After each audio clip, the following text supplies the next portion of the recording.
दोस्तों, ये तो आप सभी जानते होंगे ना कि गंगा मैया जिस स्थान पर उतरी थी उस स्थान को आज गंगोत्री के नाम से जाना जाता है।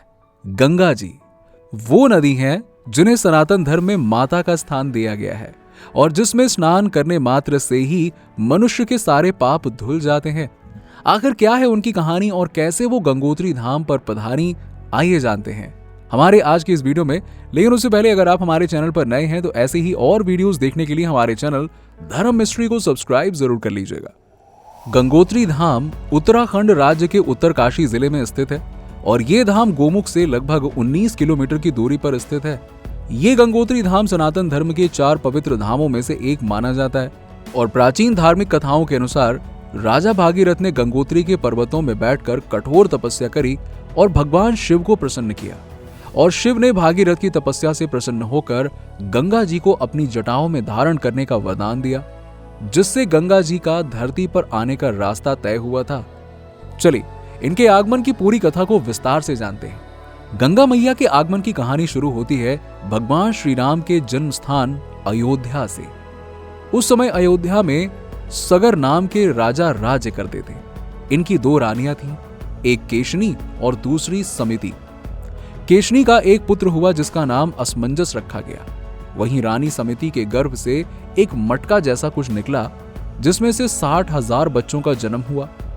अब इतने ज्यादा बच्चों का ख्याल रानी अकेले रख नहीं सकती थी, इसीलिए इन सभी का पालन पोषण घी के घड़ों में रखकर किया गया। समय बीतने पर सभी पुत्र बड़े हो गए और एक दिन राजा सगर ने अश्वमेघ यज्ञ करवाने का फैसला किया, जिसके लिए उन्होंने हिमालय और विंध्याचल के बीच की हरी भरी और उपजाऊ जमीन को चुना। इसके बाद यहाँ एक बहुत ही बड़े यज्ञ की व्यवस्था की गई और शामकर्ण नाम के घोड़े को छोड़ दिया गया। अब ये घोड़ा जहां जहां भी जाता वो राज्य राजा सगर के अधीन हो जाता, जिसे देखकर इंद्रदेव भयभीत हो गए, क्योंकि इस यज्ञ को रोकने का एक ही तरीका होता है कि घोड़े को पकड़ लिया जाए और यज्ञ करवाने वाले राजा से युद्ध किया जाए। लेकिन इंद्र में सगर से लड़ने की हिम्मत नहीं थी, इसलिए उन्होंने घोड़े को चुरा लिया और फिर कपिल मुनि के आश्रम में बांध दिया। अब कपिल मुनि तपस्या में लीन थे, इसीलिए उन्हें इस बात का पता ही नहीं चला। इधर जब राजा सगर को इस बात की खबर लगी तो उन्होंने फौरन ही अपने 60,000 बेटों को आदेश दिया कि घोड़ा चुराने वाले को तुरंत पकड़ कर ले आओ। अब ये सुनकर उनके 60,000 पुत्र घोड़े की खोज में लग गए और खोजते खोजते कपिल मुनि के आश्रम पहुंच गए। वहां उन्हें घोड़ा तो मिल गया और उन्होंने कपिल मुनि को वहां बैठे देख सोचा कि इन्होंने ही घोड़ा चुराया होगा और सभी पुत्रों ने कपिल मुनि का अपमान करना शुरू कर दिया। उनके इस शोर से कपिल मुनि की तपस्या भंग हो गई और उन्होंने क्रोध में आकर उन सभी 60,000 पुत्रों को वहीं पे भस्म कर दिया। अब जब ये खबर राजा सगर के पास पहुंची तो वो व्याकुल हो उठे और वहीं पास में बैठे राजा सगर के पौत्र अंशुमान ने अपने दादा की आज्ञा लेने के बाद कपिल मुनि से मुलाकात करी और उनसे उन 60,000 लोगों की मुक्ति का उपाय पूछा।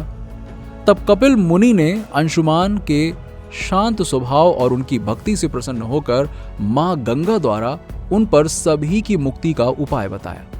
इसके बाद अंशुमान ने हजारों वर्षों तक तपस्या करी, लेकिन वो मां गंगा को धरती पर नहीं ला पाए। इसके बाद उनके पुत्र दिलीप ने भी कई वर्ष तपस्या में काट दिए, लेकिन उन्हें भी सफलता नहीं मिल पाई। इसके बाद दिलीप के पुत्र भागीरथ हुए। सबसे पहले भागीरथ ने गंगा मैया की आराधना कर उन्हें प्रसन्न किया और उन्हें धरती पर उतरने को कहा, लेकिन गंगा जी के तेज प्रवाह से धरती का विनाश हो गया था। इसीलिए भागीरथ शिव जी की आराधना कर उन्हें प्रसन्न करने में जुट गए। शिव जी भागीरथ की तपस्या से प्रसन्न हो गए और उन्होंने भागीरथ से कहा कि गंगा के तीव्र वेग की चिंता भागीरथ ना करें, उस वेग को शिव जी देख लेंगे। और फिर ब्रह्मा जी ने अपने कमंडल से गंगा जी को पृथ्वी पर भेजा और भगवान भोलेनाथ ने उन्हें अपनी जटाओं में धारण कर लिया, ताकि गंगा जी के इतने तीव्र वेग से कहीं धरती ही समाप्त ना हो जाए। ये सब भागीरथ की तपस्या से हो पाया था, इसीलिए गंगा जी को भागीरथ भी कहा जाता है। शिवजी की जटाओं से निकलकर जिस स्थान पर गंगा मैया पधारी उसे गंगोत्री कहा जाता है और जहां से निकलकर वो प्रवाहित होती हैं उसे गोमुख कहा जाता है। प्राचीन काल में जब यहाँ मंदिर नहीं था तो यहाँ के पुजारियों द्वारा सीधे गंगा मैया की धारा की ही पूजा की जाती थी और उसके बाद गोरखा कमांडर अमर सिंह थापा ने 18वीं सदी में गंगोत्री मंदिर बनवाया। इस मंदिर के कपाट अक्षय तृतीया के दिन खोले जाते हैं और दीपावली में बंद किए जाते हैं। जितने दिन ये कपाट बंद रहते हैं उतने समय गंगा मैया की पूजा गंगोत्री मंदिर से 18 किलोमीटर दूर मुकबा नाम के गांव में करी जाती है। हर साल हजारों श्रद्धालु मां गंगा के इस धाम में दर्शन के लिए आते हैं। उम्मीद है कि आपको हमारे द्वारा दी गई जानकारी पसंद आई होगी और आप जल्द ही गंगोत्री धाम के दर्शन के लिए जाएंगे।